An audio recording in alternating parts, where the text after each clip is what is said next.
My name is Aurora. On the eve of the final selection for the principal court dancer, my husband had my leg broken for his mistress. 2 thugs dragged me off the carriage, pulling me by my ankles across the ground. Let me go. Who are you? Why are you doing this? Mrs. Gray, someone paid good money for that leg of yours. Please, let me go. I'm about to compete in the Queen's selection for principal court dancer. Please let me keep my legs. Nothing personal. Sorry.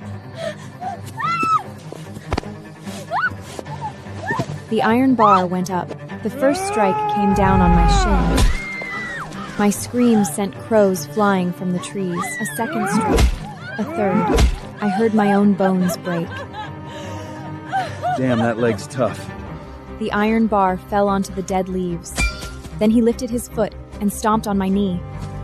Crack. My leg bent the wrong way. My skirt was soaked in blood. In the distance, urgent hoofbeats approached. The 2 thugs exchanged a glance and fled deep into the woods. I lay in a pool of blood, fading in and out. Through the haze, I saw a familiar figure dismount and run toward me. Aurora! He dropped to his knees in front of me, his eyes full of pain. Victor, they broke my leg. I can never dance again. Bastards! I will make them pay! His voice trembled. His eyes were red. I thought it was love. Then, I felt nothing. Aurora, wake up! I was unconscious for a long time. When I woke again, I was lying in a stone-walled hospital room of a convent. My husband sat on the edge of the bed, not looking at me. His servant, Finn, was pouring water by the copper basin. My fingers twitched. I opened my eyes just a crack, and then I heard Finn ask the question. Sir, why did you have her leg broken? What? My breath caught in my chest. My lashes trembled, but I forced myself to stay perfectly still. Aurora's dancing is incredibly good.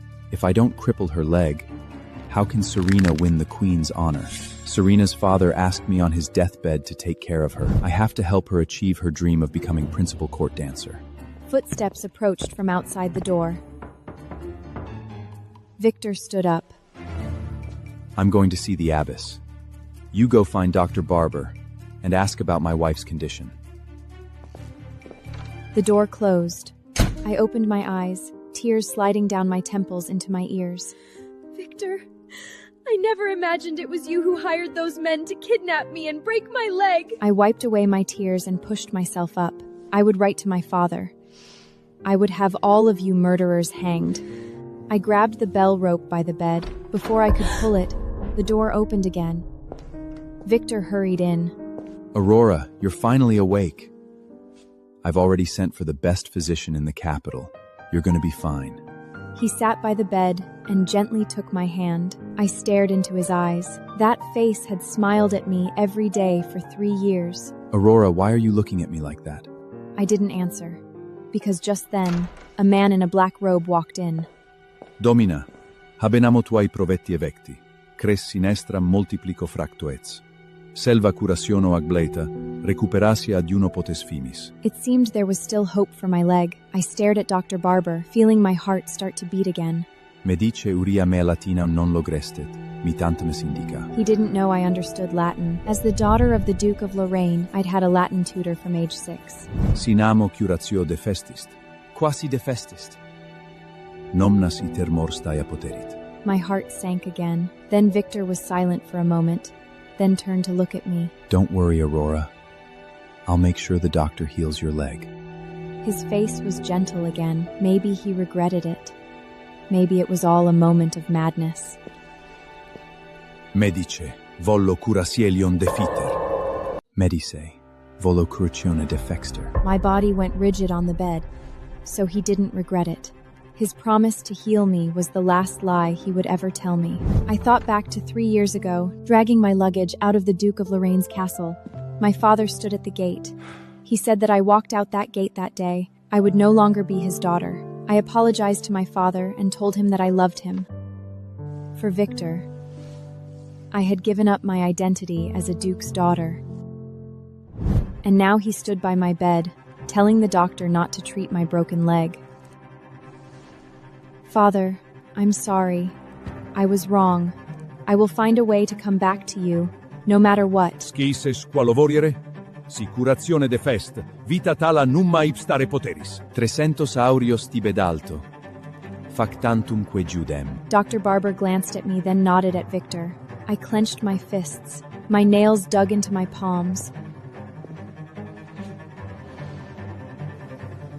Aurora, I've talked with the doctor. Even if it costs me everything I own, I will heal your leg. I pulled my hand away. What's wrong? I wanted to scream out all the filth in this room, but I held back. A confrontation now would do me no good. I want to move to another convent. You're too badly injured. It's not a good idea to— I said, I want to move. He stared at me, a flicker of suspicion in his eyes, but it vanished quickly. He was probably thinking, how could I possibly know Latin? He must be overthinking. Aurora, you need to take a good rest. I threw off the covers and struggled to get out of bed. He held me down. In that moment, his expression changed. It turned cold. Celeverte, dai la coppi. After the opium milk was poured down my throat, my consciousness began to shatter into pieces. Dr. Barber stepped back with the empty clay bottle, and the pressure on my shoulders finally released. I stared at Victor. I wanted to sink my nails into his throat, but I didn't even have the strength to lift my hand. Victor, you bastard! Don't blame me, Aurora. I'll make it up to you. I promise. His face blurred in my vision. Finally, I fainted. When I opened my eyes again, the room was empty. Sunlight sliced down from the high window, drawing a cross on the stone floor. I have to get out of here. The door opened. Victor walked in, wearing a gentle smile. Aurora, you're awake. He bent down and spoke to me in a tone used to soothe a child. Aurora, the doctor is about to give you treatment. You need to rest. I pushed him away hard and struggled to get off the bed. In the struggle, I fell off the bed and landed on my injured leg. A scream was squeezed from my throat, echoing off the stone walls. Aurora, someone! Go fetch the doctor! Dr. Barber rushed in with 2 monks. He unwrapped the linen on my leg, and his face changed. Vulsum ingraves est, protus curasiat pleala est. I clenched my fists and stared at Victor. Are you really going to let them treat me? Don't be afraid. It will be fine. Nunum curatione mavili. I looked into his eyes. There wasn't a trace of hesitation in them.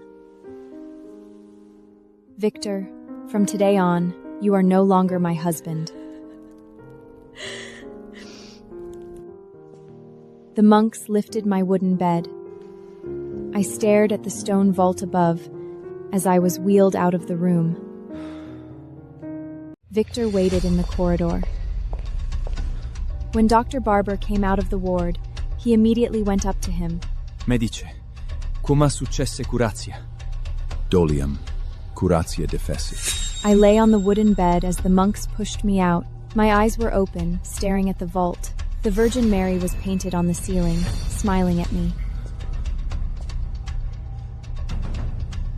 How could it fail? You promised me! Why did it fail? Interdam curationes defalten. Aurora, don't be afraid. The failure is no big deal. I swear to you, I will find a better physician and heal your leg. Get away, don't touch me. I shook his hand off. He paused, and that impatient expression appeared on his face again. My wife is in shock and unstable. Take her to rest. They carried me back to the room. After the door closed, I threw off the covers. My calf was wrapped in linen. Blood seeped through, staining the white cloth dark red.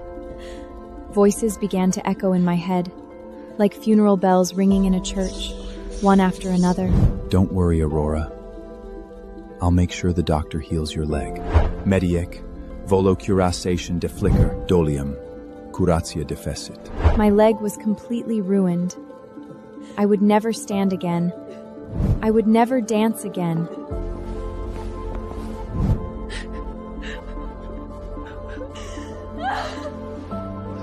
I buried my face in the pillow and sobbed. I don't know how long passed. The crying stopped. I leaned against the headboard. My tears dried up. The door opened. A young nun walked in, carrying a bowl of medicine. I grabbed her arm. Sister, could you deliver a letter for me? To the Duchy of Lorraine, please. Write it. I'll deliver it for you. My hand was shaking. The letters were crooked. But every single one was pressed hard into the page. After the carrier pigeon flew away, I leaned back against the headboard and closed my eyes. I thought I would have to wait for quite some time. But I didn't know that, as soon as my father received my letter, he ordered horses saddled and came galloping without a moment's delay. I heard footsteps as I kept my eyes shut, trying to rest. The light steps had a quiet, smug satisfaction to them. I opened my eyes. Serena stood at my bedside. Aurora, I've come to see you. She wore a water green gown. Her hair was styled elegantly. Her eyes swept over my leg, and the corners of her lips curled up slightly. I heard your leg is ruined. You'll never dance again. What a pity. Get out. I have good news. I passed all the rounds, and soon I'll be in the final selection for principal court dancer. It's a pity you're crippled and can't compete. Otherwise, I would have loved to dance against you. I clenched my fists. Just lie here on this bed. Watch me take the position of principal court dancer and join the Queen's royal ballet. The only way you can beat me is through despicable means. That kidnapping was arranged by your dear husband. It had nothing to do with me. She bent down, her voice dropping even lower. Victor's heart will never measure up to me. If you know what's good for you, give up your place as Mrs. Gray. Footsteps sounded outside the door. Serena looked back. When she turned to face me again, her expression changed. She pulled a small pair of silver scissors from her robe. She lightly scratched her own arm. Blood seeped out. Then she shoved the scissors into my hand. Before I could pull away, she dragged me down with her onto the floor. The door was pushed open. Serena, are you all right? How did you get hurt? Victor, don't blame Aurora. She didn't mean to hurt me. Victor's face darkened. He stepped forward and slapped me across the face. Aurora, Serena is about to compete in the finals. How dare you hurt her arm? I didn't hurt her. Apologize to her right now. In your dreams! Both of you, get out! I spent money on your leg, ran around for you, and you tell me to get out? Victor, are you trying to heal my leg or destroy it? He froze.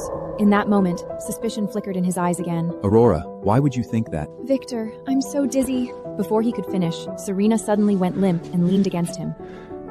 You better pray Serena is all right. He carried Serena and strode out of the room.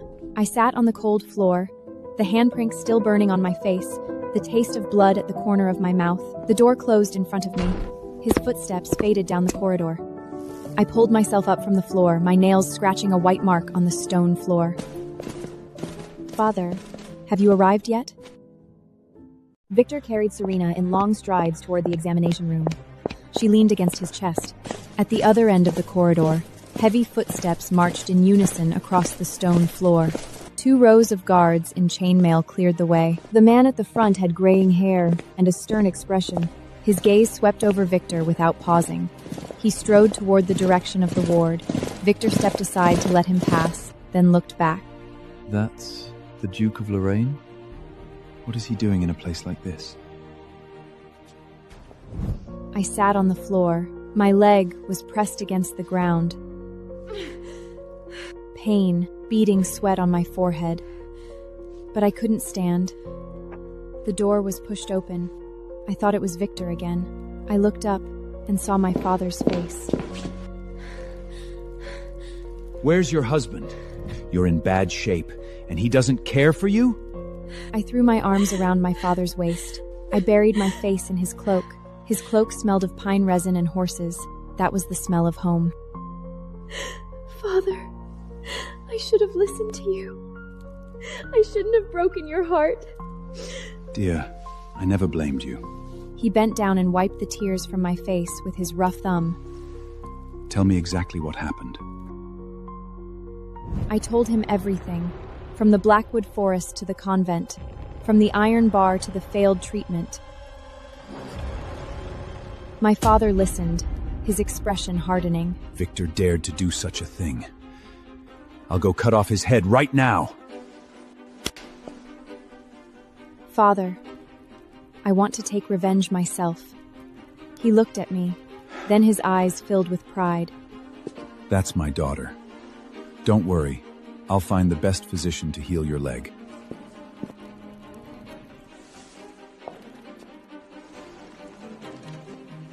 Come, we're going home. Sir Reynard pushed my wheelchair through the corridor. I looked back at the stone door of that room. I would return, but not as Mrs. Gray. When Victor helped Serena back to the room, he saw only a nun tidying the bed. Where is my wife? Her family came and took her away. Victor frowned deeply. He recalled the 2 rows of guards in the corridor, the dignified figure with gray hair. I heard the Duke of Lorraine came to the convent to fetch his daughter. Could Aurora be the Duke's daughter? Could Aurora be the Duke's daughter? Impossible. It must be a coincidence. You're right. She told me she came from a commoner family. How could she be a Duke's daughter? Aurora didn't even say goodbye before leaving. She doesn't respect you at all. Enough, forget her. What matters now is your final selection in 2 months. 2 months later, in the side hall of the palace, Serena walked in on Victor's arm. They wore their finest attire. Serena, you can do it. I'll be right there in the audience with you.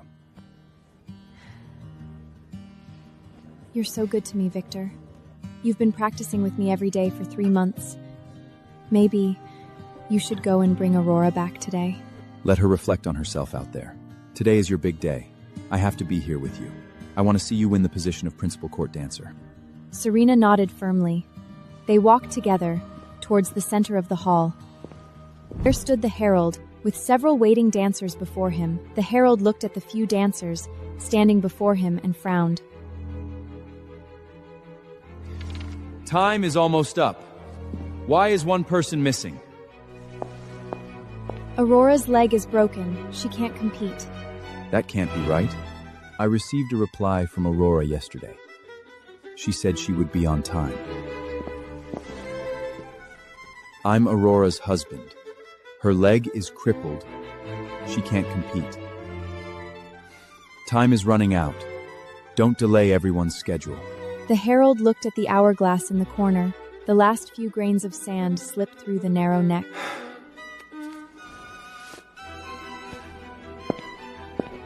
He turned to the judges' panel. Honorable judges, one contestant has not arrived. Contestant Aurora has failed to appear on time. She is hereby... Wait! Everyone turned to look at the hall entrance. I sat in a wheelchair, pushed in by Sir Reynard. Contestant Aurora is here. Serena's and Victor's faces froze the moment they saw me.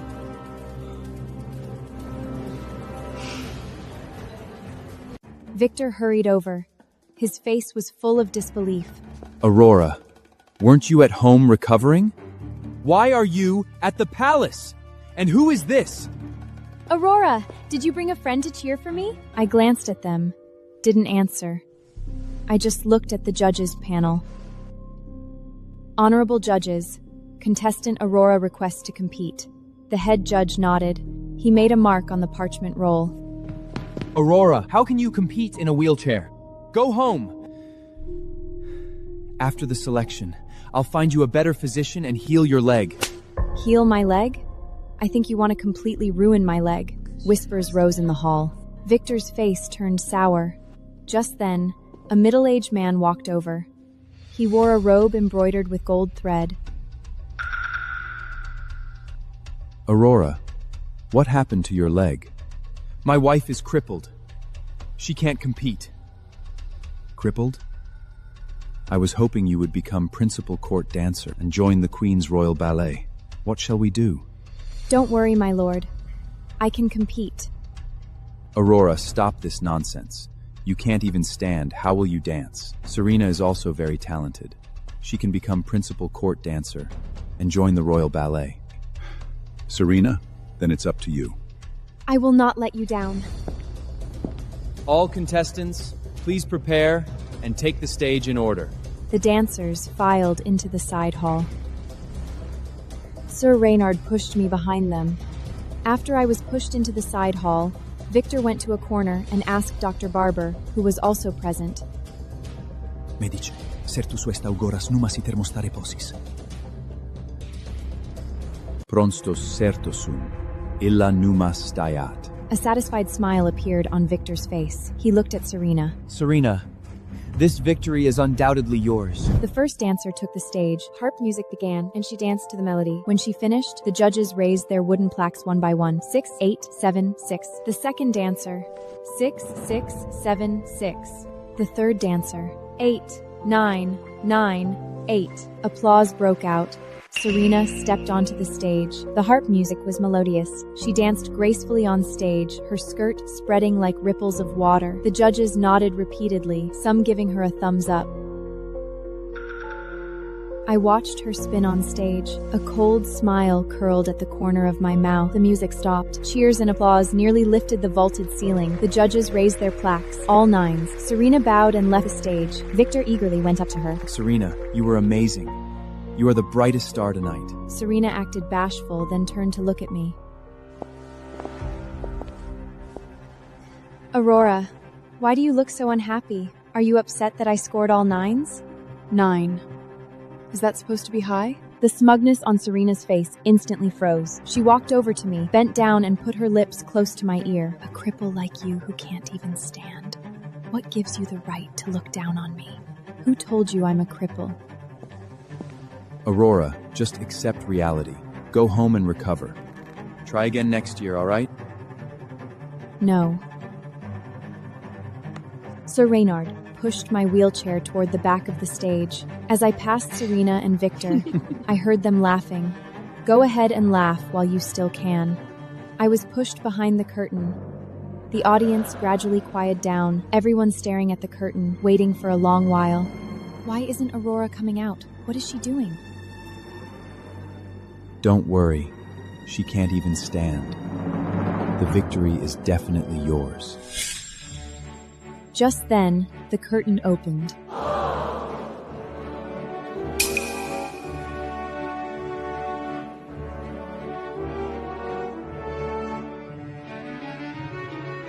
The curtain opened. I stood gracefully at the center of the stage, in a moon-white dance gown. Gasps came from the audience. Someone stood up from their seat. Serena's eyes widened as she stared at the stage in disbelief. Then Victor's gaze also turned to the stage. He froze. How is this possible? The harp music began. I danced to the melody. Every spin was precise and elegant, every leap light as a feather. Waves of astonishment rose from the audience. The judges nodded repeatedly. Serena and Victor stood at the side of the stage, their faces full of disbelief. They stared at me intently. Wasn't her leg ruined? How can she still dance?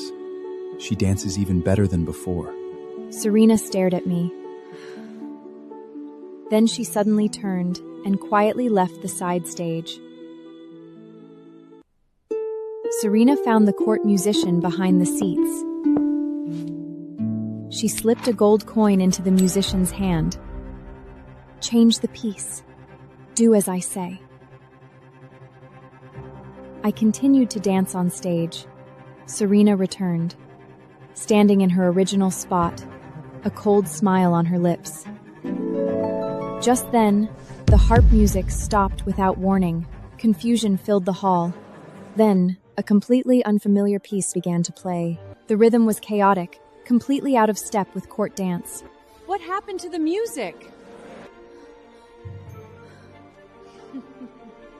This was no accident. Someone wanted to humiliate me on stage. Serena looked at me, her eyes full of triumph. The position of principal court dancer is mine. Serena stared at me, waiting to see me humiliated and driven off the stage.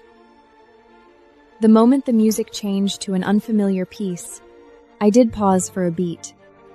But only one beat. Then I caught up with the new rhythm. I blended the slow court dance with lively folk steps. The whole audience was stunned. In the end, I finished perfectly. The dance ended.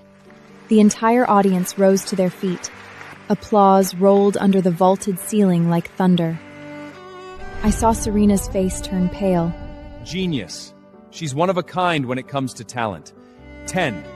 Flawless movements, exceptional improvisation, full marks. The other two judges also raised their 10-point plaques. The crowd erupted in applause and cheers. Victor's face turned ashen. Serena bit her lip hard. Perfect score. This is the first perfect score in the history of the principal court dancer selection. Aurora is an undeniable genius. I stood on stage. Sir Renard walked over and handed me a fresh bouquet. Congratulations, my lady, on winning the position of principal court dancer. I smiled and thanked him. My lady, I investigated. It was Serena who bribed the court musician to change the music. I have detained the musician. He confessed everything. Noted. Hold on to the evidence for now. Sir Renard stepped back. Victor stormed toward me with Serena close behind. Aurora, when did your leg heal? Why didn't you tell me? Why are you so angry? Could it be that you didn't want my leg to heal? Why? Why would I think like that? Just then, the head judge walked toward me, holding the token of the principal court dancer, a royal emblem embroidered with gold thread. The moment Serena saw the token, she panicked. Then she leaned close to Victor's ear. Victor, I don't quite understand. Why did Aurora get a perfect score even after a mistake? Could it be that she... Victor's head snapped toward me. I was about to take the gold thread emblem from the head judge's hand. Victor strode up and pointed at me. I accuse Aurora! She cheated in this selection! The whole hall erupted in shock. I looked at him coldly. Serena stood behind him, a triumphant smile curling at the corner of her lips. I am Aurora's husband. I accuse her of bribing the judges. I looked at him coldly. Everyone in the audience was shocked. Serena stepped forward toward the stage, her eyes red. Aurora, how could you do such a thing? You say I cheated. Please provide evidence. That's unnecessary. I'm your husband. I know exactly what you've done. How shameless. Aurora is a disgrace to the Royal Ballet. She should be banned forever. Withdraw! Get off the stage! Serena stood nearby, a smile hidden at the corner of her mouth. Then she put on a gentle expression. Aurora, you should admit your mistake and withdraw from the selection. I looked at Serena and walked toward her. I raised my hand and slapped her across the face. Victor was shocked. He rushed over and shielded Serena behind him. Aurora, have you lost your mind? Why don't you let her explain to everyone about the music change first? Aurora, are you saying that the music error earlier had something to do with Serena? Aurora, why are you slandering me? Aurora, you are slandering Serena without any evidence. You must apologize to her. I glanced at Serena playing the victim. Then I looked at Victor glaring at me angrily. I let out a cold laugh. Of course I have evidence. What? Serena stared at me, a flash of panic in her eyes. Then she shook her head. I had been dancing on stage the whole time. She thought there was no way I could know about her bribing the musician. She thought I was just bluffing. Aurora, I will withdraw from the selection right now and give you the position of principal court dancer. Please stop targeting me, okay? No. Serena, you've worked so hard for this selection. How can you just give up? Aurora, you should withdraw from the selection now. Don't make me use extreme measures. Serena looked at me provocatively. Just then, Sir Renard hurried onto the stage and handed me a roll of parchment. I glanced at it, then I looked coldly at Serena. She is the one who should withdraw.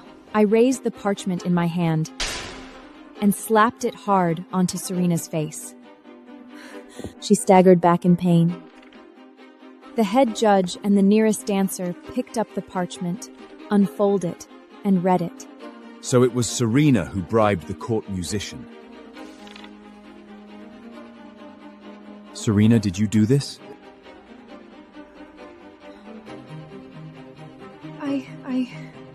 Serena, you deliberately slandered a contestant for bribing judges and disrupted the selection process. I hereby declare your results void. Serena panicked and looked at Victor. I didn't mean it.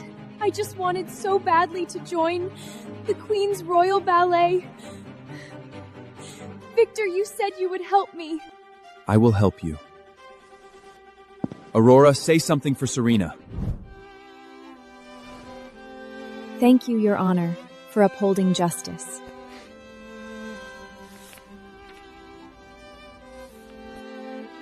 The head judge nodded with satisfaction.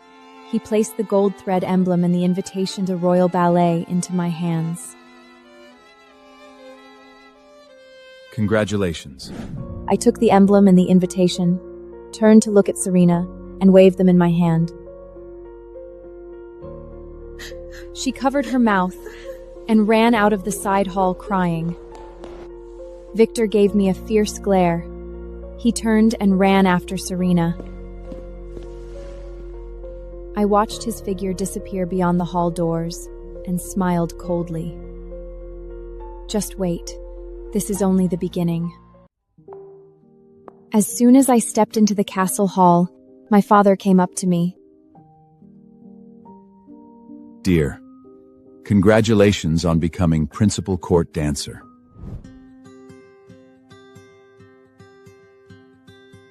These are gifts I prepared for you. Do you like them? On the long table were the deed to an estate, many gold items, and several sets of gemstone jewelry. Thank you, Father. I love them.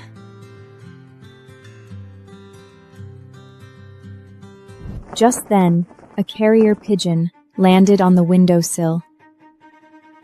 Sir Reynard removed a small roll of parchment and presented it. It was a letter from Victor. I smiled coldly and unfolded it. I let my father read it with me. Aurora, come back immediately and apologize to Serena, and give her your spot in the Royal Ballet. Otherwise, I will petition the church for an annulment of our marriage. A man like Victor deserves to rot in a dungeon. I'll deal with him for you. That is too lenient for someone like him. I want him to lose everything. My father stopped and gave my shoulder a firm pat. Fine. You still have some time before reporting the Royal Ballet. During this period, you will learn to manage affairs in my domain. My father looked at Sir Reynard. Reynard, tomorrow you will show the young lady the ropes of managing the domain. As you command. Whatever you want to do, do it. I will always support you. I looked at my father and threw myself into his arms. Thank you, Father.